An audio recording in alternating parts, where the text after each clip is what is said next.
Hi, നമ്മളിന്നൊരു Maggi ഉണ്ടാക്കാൻ പോവുകയാണ്. അതും എങ്ങനെ? നമ്മൾ വഴുതനങ്ങയും കൊണ്ട് മാഗി ഉണ്ടാക്കാൻ പോവുകയാണ്.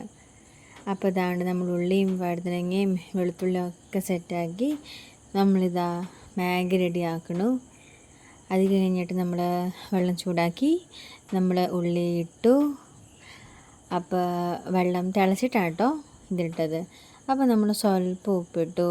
അതിന് ശേഷം നമ്മൾ കുറച്ച് ചിക്കൻ മസാല ഇട്ടു, ഒരു ഫ്ലേവറിന് ചിക്കൻ മസാല ഇട്ട് പിന്നെ കുറച്ച് പൊടികളിട്ടു, മാഗിയുടെ പൊടി നമ്മൾ ഇട്ടു.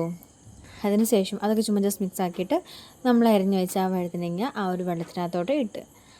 അപ്പോൾ അതിന് ശേഷം ഇതിന് വേവണം. നമ്മൾ സാധാരണ അങ്ങനെ എന്താ പറയുക വഴുതനങ്ങയായിട്ട് ഞാൻ കണ്ടിട്ടില്ല. അത് കഴിഞ്ഞ് നമ്മൾ ഈ പൊടിയൊക്കെ ഇട്ടു കേട്ടോ. പൊടിയെല്ലാം ഇട്ട് മിക്സാക്കി അതിപ്പോൾ ഇതാണ് തിളച്ച് വരും. നമ്മൾ സാധാരണ കണ്ടിട്ടുള്ളത് വേറെ വെറൈറ്റി അല്ലേ. പക്ഷേ എനിക്ക് ഇതൊന്ന് ട്രൈ ചെയ്ത് നോക്ക്. കാരണം നല്ല ടേസ്റ്റാണ്. ഉണ്ടാക്കി കഴിഞ്ഞപ്പം നല്ല ടേസ്റ്റ് ഉണ്ടായിരുന്നു സത്യം. അപ്പോൾ അത് കഴിഞ്ഞിട്ട് അതെല്ലാം വെന്തതിന് ശേഷം നമ്മൾ ആ ഒരു മാഗി എല്ലാം അതിനകത്തോട്ട് ഇട്ടിട്ട് അതങ്ങ് ഒരു 2-3 മിനിറ്റൊക്കെ അടച്ചു വെക്കും. അപ്പോൾ അതിന് ശേഷം അതിങ്ങനെ സെറ്റായിട്ട് വരും. പിന്നെ നമ്മൾ കഴിക്കും. അപ്പോൾ എന്താണെങ്കിൽ പോലും എല്ലാവരും ട്രൈ ചെയ്യുക. കാരണം ഞാൻ കഴിച്ചതാണ്, 2 വട്ടം ഞാൻ കഴിച്ചു.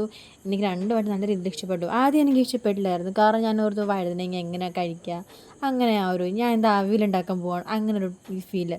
പക്ഷേ എങ്കിൽ ട്രസ്റ്റ് മീ, സൂപ്പറാണ്. ഉണ്ടാക്കി നോക്കുക, സിമ്പിളാണ്.